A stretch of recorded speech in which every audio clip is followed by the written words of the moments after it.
Hey friends, I'm Allie Hobson, and welcome back to episode 4 of season 2 of Empowered by EAST. I am here with a very special guest today.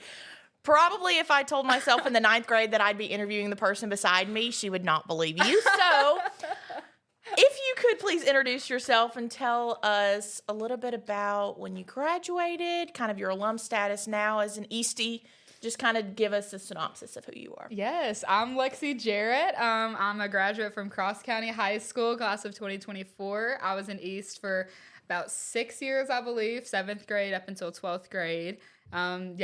EAST, as you would say. I think I've kind of coined that phrase. I can't decide if it's terrible or if it's really funny. I kind of dig it. Yeah, it just kind of depends. It's the context of the situation just kind of works sometimes. You just gotta have it. Yeah. So Lexi, this is very exciting for me, obviously, but you have done a lot in your years in EAST, in those 6 years. Kind of tell me a little bit about your experience overall and kind of what it did for you, kind of where you're at in your life now. Yeah. So I started EAST in 7th grade, and my first project was 3D printing a dinosaur. Fun fact, which, if you know anything about me now, what I did in EAST was not 3D printing at all. But that was my first project, and it was awful. I hated it. But it was the first lesson I learned in EAST, saying that, really, you can try whatever you want, and you're able to fail and not like something, and that's okay. Yeah. And that kind of set the standard for the rest of my time in EAST, because it let me try those different things, try those different projects, and realize, no, I'm not going to like everything, and that's okay. And so then through that, I was just going through EAST with the goal of just learning something, no matter what I was going through or what the project was. And by the time I graduated, honestly, it set me up for everything that I've gone to so far. Yeah. Since I've graduated, it's a big reason as to why I went to the University of Kansas. I wasn't scared to go out of state like that or go somewhere where nobody's gone in my school. It just sets you up with that confidence to go on after high school. I mean, I know in my own experience, if I look back at when I first started EAST and those first projects I was doing or that first class period that I was in, I just look back and I'm like, poor girl had no idea. Oh, She had no idea what was going to come from all of these little tiny things that I'm like, I really don't like to 3D print, or I really don't like fixing computers, or I really don't like that kind of stuff. But then I think you and I both found our love for kind of public speaking and stuff revolving around that. And so you just kind of grow in the confidence of those skills that you realize, okay, I may not love doing this. I still can. I may not love doing it, but then there's other things where you're like, okay, I love this. I'm going to stick to this. This is going to work for me. Absolutely. And this is going to carry me further in life than anything I would have ever realized. So in that time, you mentioned your first EAST project. So tell me what your favorite EAST project was in your career in EAST. I mean, it has to be the live stream program that I worked with, CCHS Live. It was just a live stream broadcast we did. It started as just the athletic events at my school, but it grew into all of the events, choir. We got to teach other EAST programs like Pocahontas. We got to teach them about how to start a live stream. Blytheville, we got to go to them and talk about it. And then that project led to other opportunities, like a feature film on Arkansas PBS. Whoa. I got to be the sideline analyst for the King Kong Holiday Classic. It was a lot of fun, and it's just my favorite just because of the opportunities it brought from that and the networking that came with it. Well, it's really cool because the further you get into EAST, and I think the older, not necessarily the older you get, but the more experienced you become in EAST, you realize how far it can take you. Yeah. Looking back, I would have never thought that I would be coming to EAST headquarters to film podcast episodes pretty often. Yeah. Or going to different schools up in Northeast, Northwest Arkansas when I'm from Southeast Arkansas, going to all these different places to meet these students and meet these people. And so kind of give me a overview, I would say, of what you think that did for you, experiencing, meeting those people, going to those different places. You kind of mentioned how you think it kind of helped you with going to college out of state and growing comfortable and more confident and doing something different and doing something more. So kind of tell me a little bit about what you think the traveling and all the different crazy experiences that just are unexplainable to people that are not involved in EAST. I think honestly, EAST is something that's really hard to explain to people because you're sitting there and you're like, you have this incredible, I call it a treasure chest of all these things that you've learned and all these experiences that you've had. And then people are like, what are you talking about? What does EAST stand for? What is that? And you're just like, but it's the greatest thing ever. And it's so fun to get to sit there and explain it to people who have no clue because you're like, guys, it's the best thing ever. You're going to fall in love with it once you realize how cool Yeah. it is. So tell me a little bit about what you think those experiences kind of gave to you. Yeah, well, the biggest thing is having that opportunity to travel to schools. You get to see, first off, what other projects are. Mm-hmm. So, like, whenever you're at your own school, you're thinking, oh, every school is doing a project like this, which they're not. Like, you realize, one, you see, like, oh, my school is pretty cool, but then also you get to see, oh, that school is doing great. Yeah. So it really, like, just broadens your horizons on what the possibilities of EAST are. Mm-hmm. And then also, it just gives you an understanding of, like, how different lives can look. And that's what really has helped at Kansas. Like, you understand more of, like, how everyone's backgrounds are different, how everyone's different. But with EAST, you're all working towards the same thing through that community service, through that project-based learning. And it's just really cool getting to see all the different stories that you hear, the different characters that are involved. And it just set me up in Kansas. Like, I went through recruitment. I went through the recruitment process. And, like, getting to talk to people in different sororities, it's like you get to see, like, use what you learn, like listening to their story and how they resonate with their sorority. Like, oh, like that makes sense. Like, I think of whenever I went to this EAST program and they were talking about how this project resonates with them, you know, you just get to understand more about how other people are, if that makes sense. Well, I think EAST kind of equips you with this I can do anything mentality. Yeah. Like, in the beginning, I remember I was like, okay, I have every single resource at my fingertips, and I don't know what the heck I'm going to do with it. Yeah. But then over time, you grow comfortable with those skills that you've learned and the people that you've met and the resources that you have, and you're like, oh my goodness, like, I can solve anything. Oh, I can, for sure. like, any major world problem, like, I can do anything. Yes, like, I kind of say it gives you, like, the sunshine and unicorns mentality sometimes where you're like, I can do anything. And I think that's so needed and so necessary for people to believe that, like, especially young people to believe that you can make a change, you can make a difference in your community, in your school, but also in the state, in the world, in other states. Like, it's so cool to kind of take off that mentality of, oh, I'm just a kid, I can't do that, or I can't make a difference or whatever. Yeah. And it's really cool because EAST gives you that chance to say, oh, but actually I can. Like, I can make a difference. Yeah, no, I agree. And what's cool about it is that, like, genuinely you can do whatever you want. Like, the things I've seen, like the way that communities have been helped through EAST, through these high school, middle school, elementary school students is crazy. Like, I'm trying to think, there was one project where there's this guy who he has some type of problem. I'm not in medical school. I don't know. I'm not good with these terms. But this guy, like, he couldn't drink out of a straw. And whenever he would have milkshakes, like, they would fall off the side of the cup because it was so thick. So this EAST program, they created a cup that extends out longer and it turns into basically like a funnel. And I'm like, this guy would have never thought about anything like that. No one think about it. Then these random little middle schoolers, like, we can fix that. And it's just cool things like that where even if it's just one person affected, like, it can completely change the trajectory of their everyday life. And I know for me, like, before I found EAST and was a part of EAST, I would have never thought that something like that was possible. Yeah. Or that you would have the resources in your middle school, in your high school, in your elementary school. I love elementary school EAST students. I just remember all the time, like, walking around conference or going and visiting some elementary schools, and I'm just like, these kids are so much cooler than me. Like, they're so smart. And I think, like, my school right now, we're working to try to get our elementary schools in our district to have EAST programs.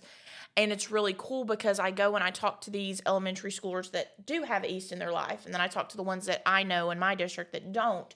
And you see a difference. But it's a good difference because you see these little kids at such a young age already have these skills and the knowledge to go and change the world, so that when they get to middle and high school, they're like the most golden EAST students you could ever ask for, because they have been taught from such a young age that they really can make a difference, and that their age doesn't define the difference that they can make. Oh, I know. There was one elementary school that me and one of my classmates, Bo, worked with, and we were just kind of teaching them how to start a live stream program and how to just use podcasting equipment, things like that.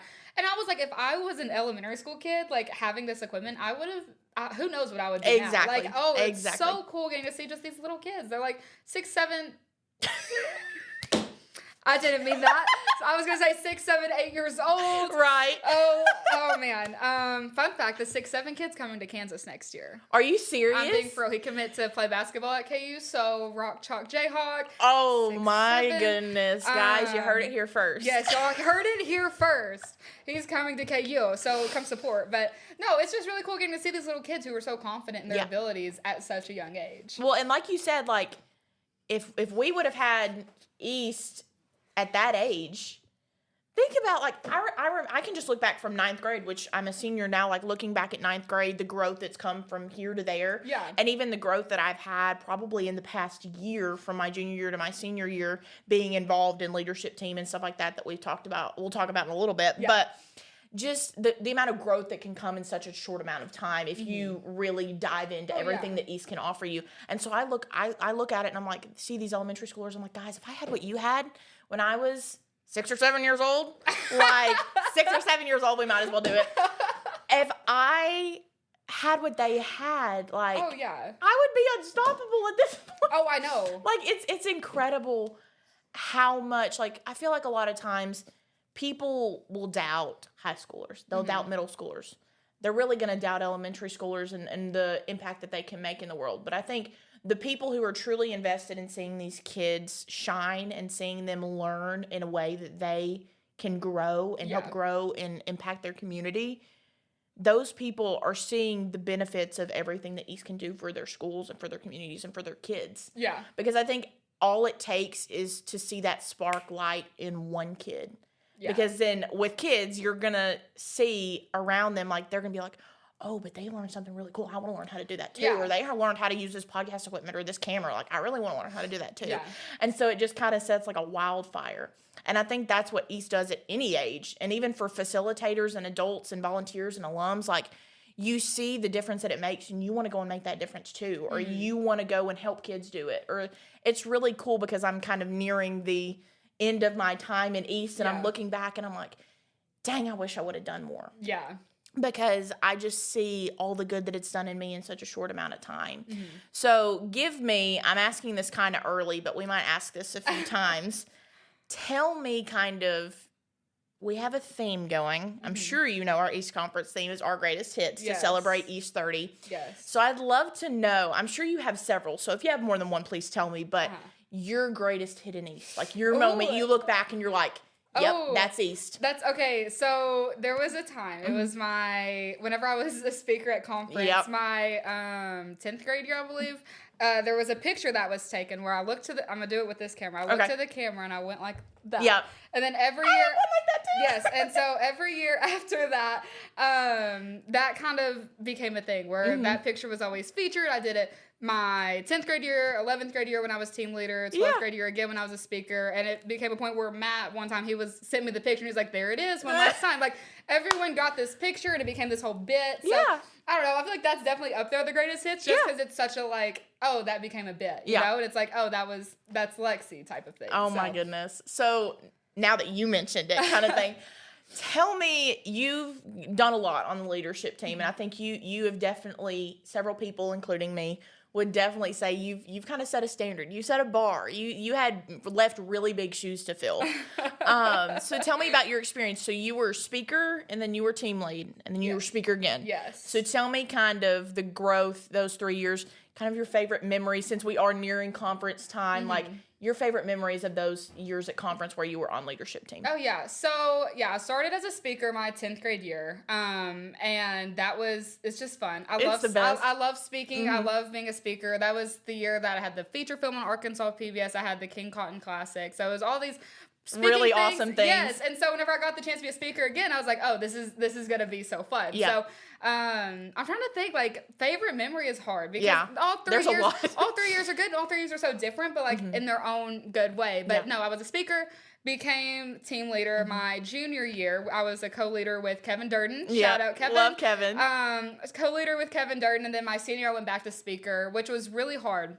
I remember the application process, like, I don't know what I want to do, but I was like, I love speaking. At the end of the day, I want to be a speaker one last time, so that's why I ultimately went that decision. Yeah. And I'm so thankful. I love speaking. I've always said there's no event that I've spoken at like East Conference, just because you have such a fun crowd and the staff that are there. Like, there really is no place like East Conference. But no, it's so hard to pick a favorite memory. Like, I think I've always loved the leadership team retreat. That's always fun. Getting to just be close to people and like room with random people. Oh, yeah. I still talk to my roommate from my sophomore year. Her name's Avery. I still talk to her. Yeah, she's precious. So that's fun. But then also speaking. I remember the last year I was a speaker, it was me and George Kavanaugh.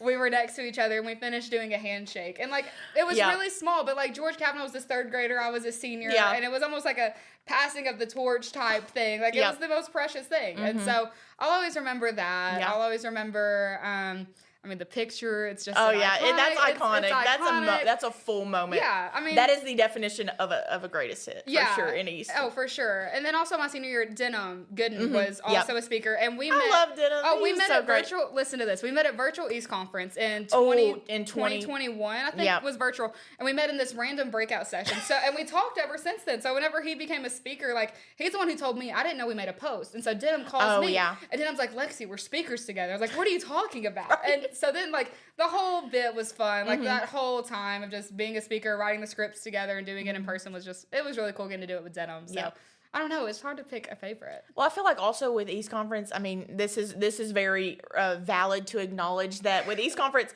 it's very busy 3 days, but it is the most incredibly fun, adrenaline-filled 3 days, and so sometimes memories kind of mush together. No, they do. They really do. Like, it's so hard. Like, I get at a conference, and people are like, oh, how was it? I'm like, oh, it was good. Yeah. Tell me about it.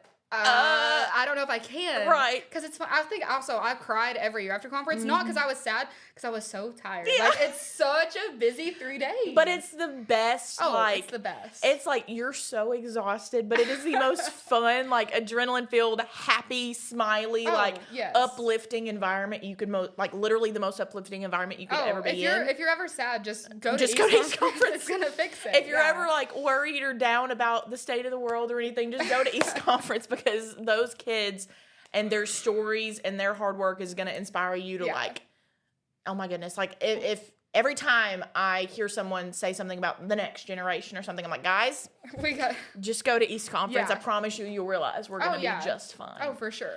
And so I want to kind of brag on you for a minute, because for me, you were a really big inspiration for me heading into, once I remember, it was my first year at East Conference was my 9th grade year into the East First in 2023. Mm-hmm. And so you were team lead at that point. But I remember when you came up on stage to do your little team lead speech, and I was like, this girl, I really like her blazer. Oh. And I was like, and then I was also like, she kind of looks like me. And like, I feel like we would be friends. Yes. And then next year you were speaker again. And it was even more, I was like, okay, her blazer's even cooler than it was last year.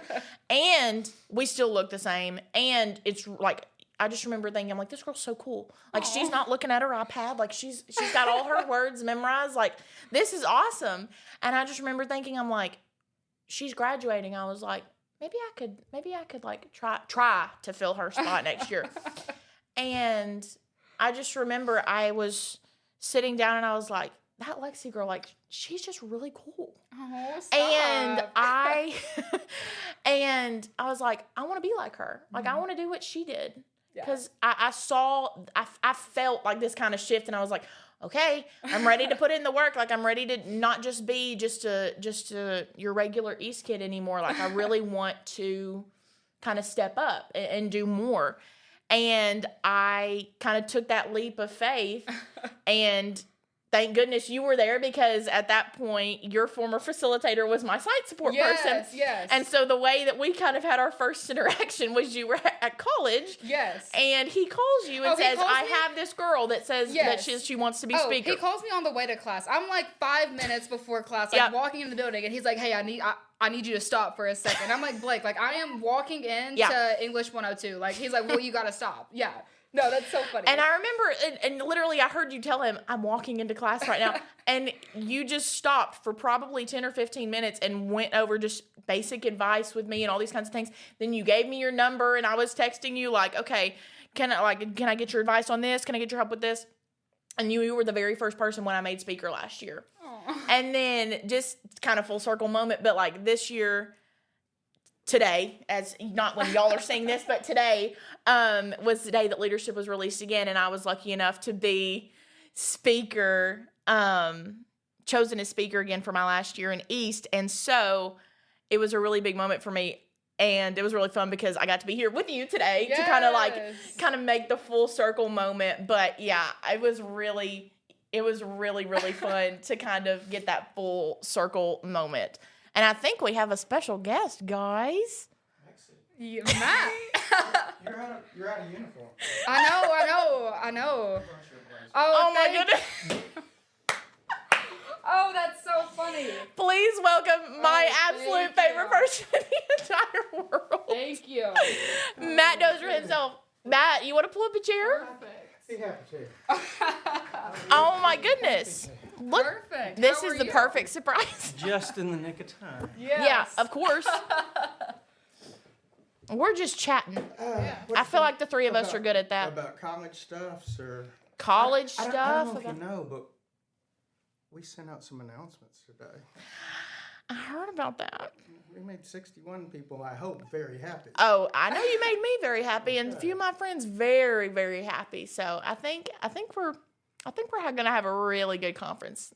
East 30 and this conference, I think, is gonna be one for the books for sure. Yeah, I totally agree. Just simply because a whole bunch of things are coming together at once. Oh, yeah. And all of those things really do speak to the best of who and what we are. And that's kind of amazing. Well, so we were talking about Lexi's kind of greatest hit in East, and that was her moment as speaker with the famous photo, the iconic pointing photo. And then I didn't even realize that, but I kind of recreated that photo on accident last year, I guess. But I was thinking about mine, because we've been asking everybody with our theme this year, what's your greatest hit in East? Every person that we've had come on the podcast. And the funny thing is that Blair, my co-host, and I have not answered that question ourselves. And so with y'all being here today, what's your greatest hit? You're going to love this. You want me to tell you? I absolutely do. So mine comes from East Conference last year, where a very nice gentleman, as we were watching the video at the very end of East Conference to reveal the next year's theme, a very nice gentleman by the name of Matt Dozier turned around and kind of bumped me on the elbow with the microphone and said, "Hey, you want to do the ending speech?" I don't know if you guys know. You guys, I know you know. You're probably going to act like you don't know. But Matt Dozier gives pretty awesome speeches. So it's kind of a tough act to follow whenever you are going to end conference on this one speech. And I looked at him and I said, "Sure. I'm terrified." Terrified. And he said, "You know what you're going to say?" No, not at all, but totally, for sure. And they reveal the theme, and we turn around, and I just grabbed the mic, and I just went for it, and just started talking, and tried to be as Matt Dozier as I possibly could. And it was just such a special moment because, I mean, I've talked about this, and we talked about this a little bit in our last episode about how special this gentleman right here is to a lot of us. And I was talking about how you wouldn't have some executive or some CEO or anybody other than Matt really hand you a microphone and say, "Hey, I want you to end the biggest event of the year for East in front of 4,000 people. I want you to end it and take my place." And hand it to a 17-year-old girl who this is her first year being speaker just because he believed in me enough to like end it all kind of there. And I was like, that for me is like it right there. Well, the funny thing about that is the line was, "Thank you, everybody. Be safe getting home." Right. And instead, Right. you gave the whole pitch. I mean, it was like it was. I tried to be as Matt Dozier as I possibly could. And what I was thinking in that moment, I remember it very vividly, was, why do you do anything? just she got it. Because you could have done the opening. Because the truth is, if we can't help that fire burn brighter, if we don't know our students well enough to know when to help, when to get out of the way, when to push them out of their comfort, then what are we doing? Right. Because that is East. And I was unafraid. mostly because all you had to do was say goodbye, and everybody still would have thought. You know I couldn't do that. I'm not But very good at that. I was unafraid because I knew that at that moment, there was not a moment bigger than you could tackle.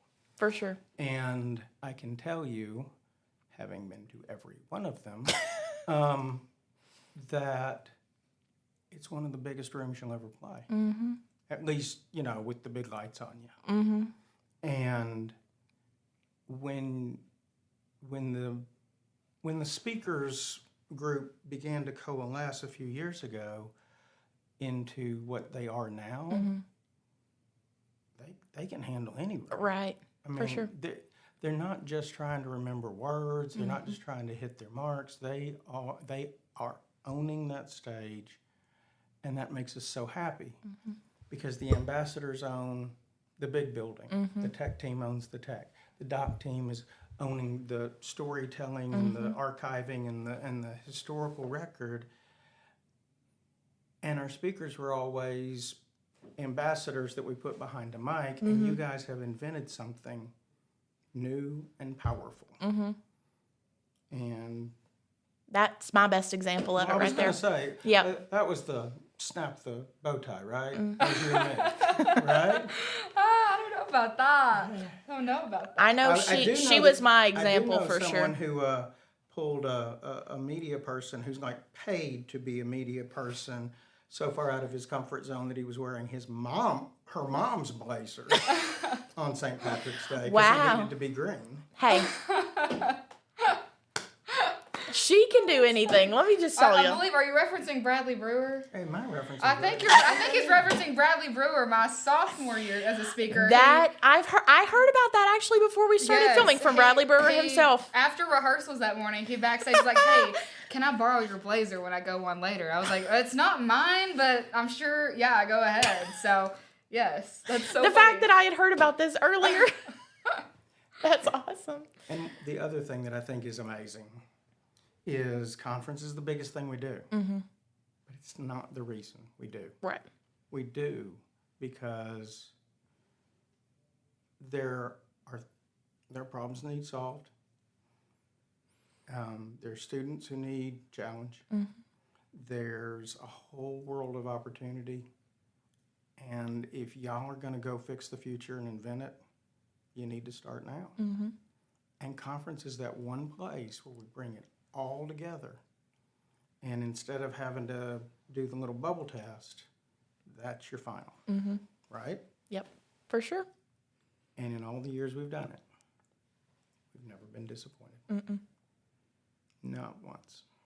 And I think every year the bar kind of gets raised for everybody, not just for the leadership team or for the facilitators or for the students. Like I think for everybody, it's like, okay, last year was so incredible. Like we got to do more. We got to be better. We got to come back with bigger and better projects. We got to come back with a better and cooler booth. We got to show up. Like I know for me, it's like, okay, how am I going to top last year? Like last year felt like my greatest hit. How am I going to top it? Like, and I think everybody has that individual goal. I think so. To come see I think so. They don't even know about that are going to be.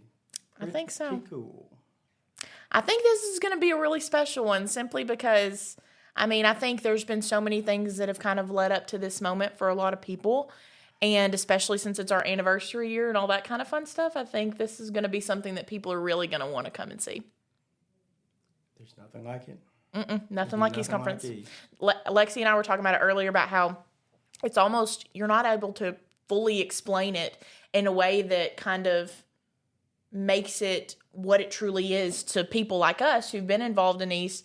There's not a way to explain it to just a person you're talking to on the sidewalk in a way that they can realize like it's the most incredible thing ever. Like so, there's really nothing like it. I do have a story then. I get the strangest emails and phone calls. I really do. Because when people catch the fever, you know, and a former board member was really accomplished, powerful, big brain. Yeah. Did engineering work for the International Space Station. That's how love that. Smart he is. He called me one time and said, "I'm going to send you an email because I want to connect you to this person I met on an airplane." And I'm like, great, that's fantastic. I'm also thinking, oh dear, because I would not want to be the guy on the airplane that somebody's like, you need to meet this guy. Yeah. But the person that he connected me to, his name was Jeff. He put a link to a TED Talk he had done that had like 1.4 million views. And it detailed how he took his Instagram account and helped the city that he lived in win a lawsuit against one of the big tobacco companies because they were able to use the phone or the pictures on his phone to do location and time and date and all that metadata stuff. And they asked him if he would make this bigger, and he's like, it's my Instagram account. It's not so he built an app called Literati. And the idea was take a picture of litter, pick it up, throw it away. And it hit. It went viral, this crazy idea that he had for his kids to kind of try and teach them how to do something a little bit better. Somebody sends him a picture of picking up a piece of trash on the Great Wall of China. And so I'm assuming when I invite him to conference, if he even wants to come, that this would be a cool experience for us. First day, he goes in that exhibit hall. Over 1 million views on the TED Talk, right? The TED Talk, not just like TED over at the high school gym. At the TED Talk. Startup, fancy tech, hanging out in Silicon Valley, all that stuff. He comes out, and I see him in the hall. I'm like, hey, Jeff, you made it. He's like, where did this come from? And I said, this is what's out there.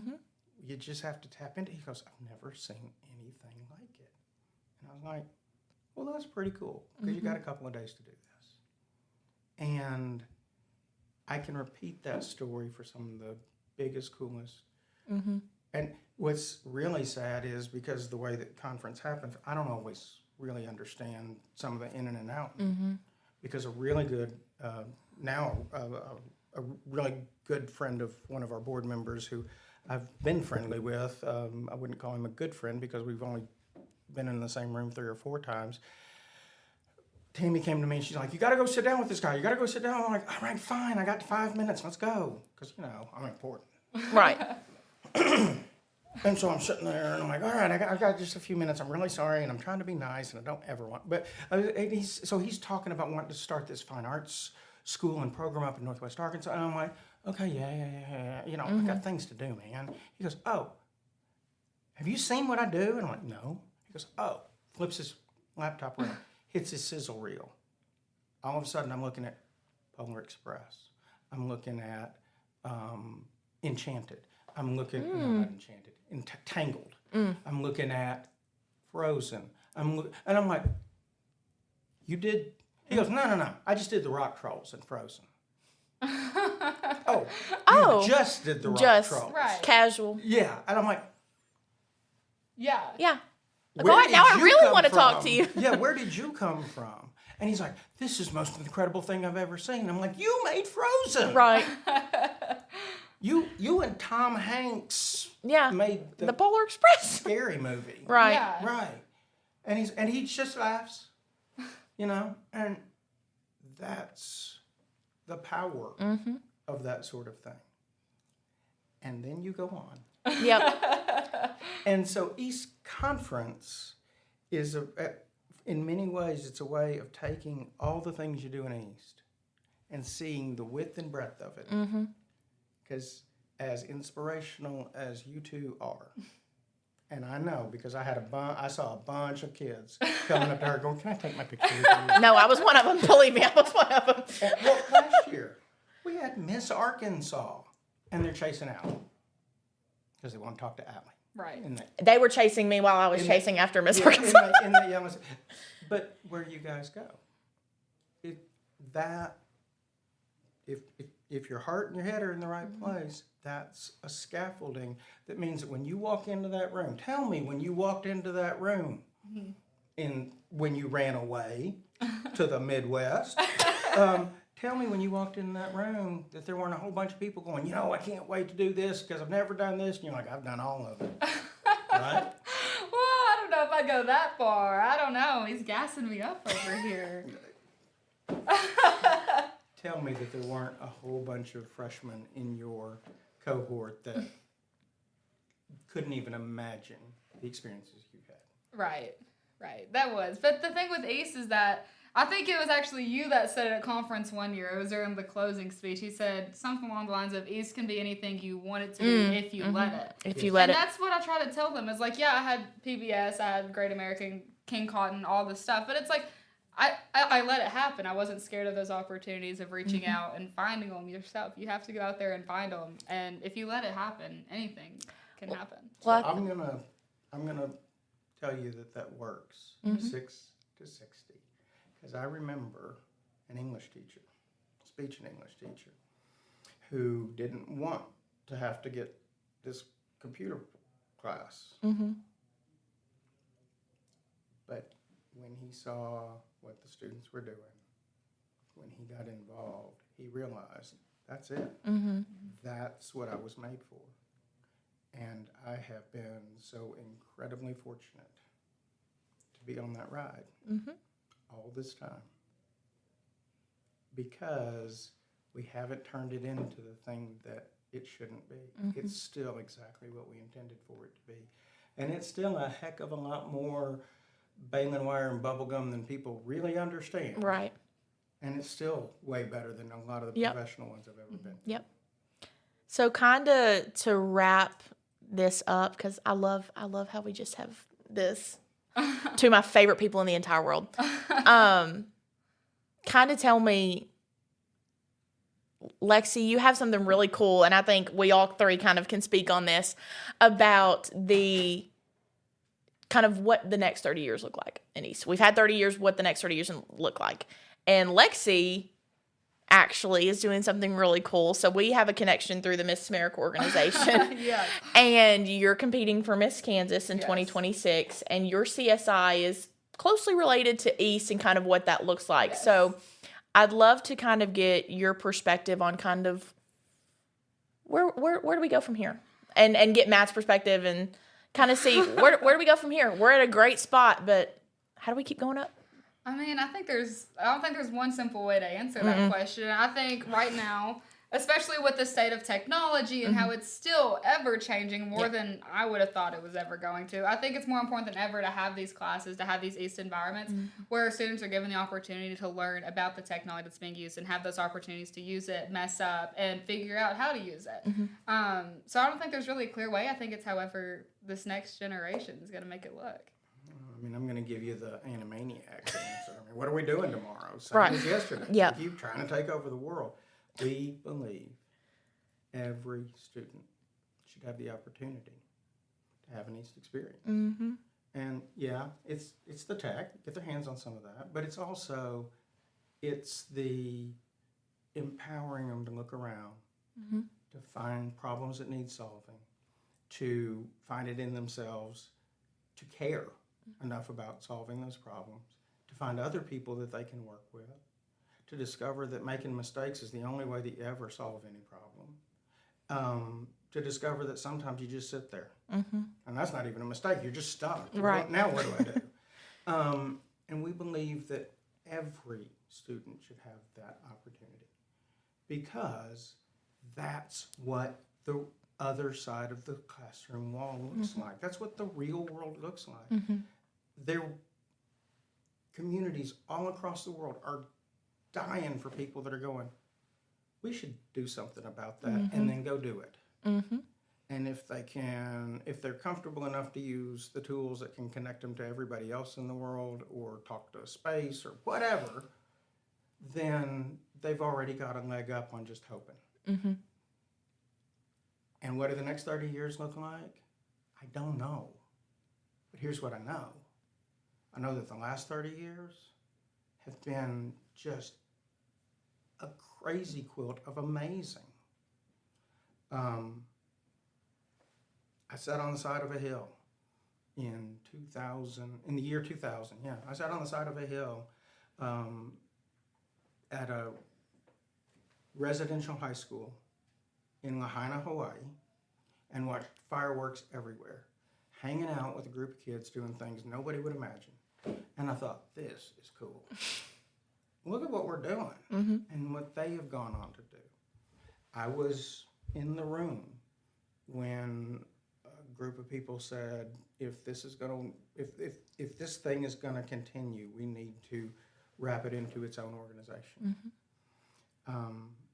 I was in the room, well, actually I wasn't in the room when, I guess that was about 6 years later, they said, I don't know, we're going to have to figure something out. Maybe it's time to let those that really believe in it take it over. And I would be remiss to not mention that, and I don't want to bring you down, but our biggest supporter back then, actually the guy that wrote those checks that made the big things happen, he passed away last week. And all he did was connect every school in Arkansas to the internet, first state in the nation, build a transformative data system for migrant students, about 18 other amazing things, worked for 7 governors, had to field 1 million questions for the New York Times and stuff when one of them decided that they wanted to be president. He was not happy about that.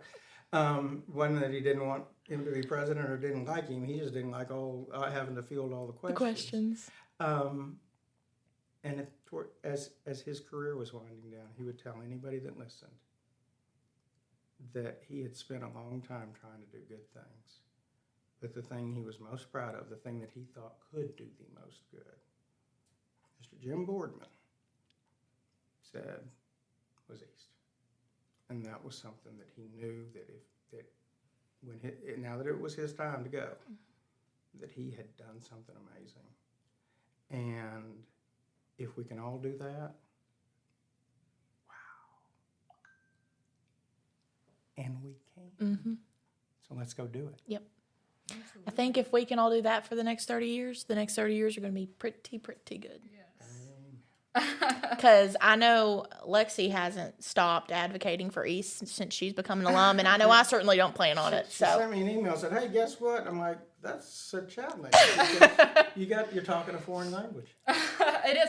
Well, that's the thing is with the Miss Kansas platform, or my platform going into Miss Kansas, it's not necessarily like EAST initiative because, there's not any EAST programs. And so, but the big thing is just talking about how easy it is to go into those communities and finding those problems. One of my, exercises I'll do with kids is write down 3 problems that you know of, and they'll write down 3, and then, write down a solution, and they'll write down something, and I'm like, it's that easy.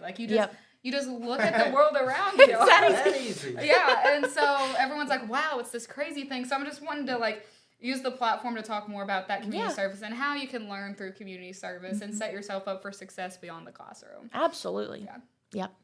And This is fun. yeah, and I think for sure, kind of to end us off, I know Lexi and I would not be where we are today had we not become EAST kids. Absolutely. I know I wouldn't be where I am today without EAST. And kind of to reiterate what Lexi had said, that quote that she had remembered from conference several years ago, I remember one you said last year that kind of built on it, which was EAST can give you the chance to be everything you've ever wanted to be. You just have to take it. Absolutely. And I can firmly say now that because of EAST, because of the staff, the facilitators, the board, leadership team, conference, all of it, I've become everything 6th grade Allie, who walked into the EAST room for the first time, everything she wanted to be. One of these days, you will be 45-year-old Allie. Yeah. And I can't wait to meet that person. Alrighty, guys. Well, I think y'all realize that we could talk for hours at this point. So thank you guys so much for joining us. Lexi, thank you for taking time out of your day to join us. And thank you, Matt, for popping in and giving us a little cameo. Thank you for the blessing. I did not think we would have this honor so quickly in the season, but thank you guys so much for joining us on episode 4 of Empowered by EAST. We'll see you in 2026. Bye.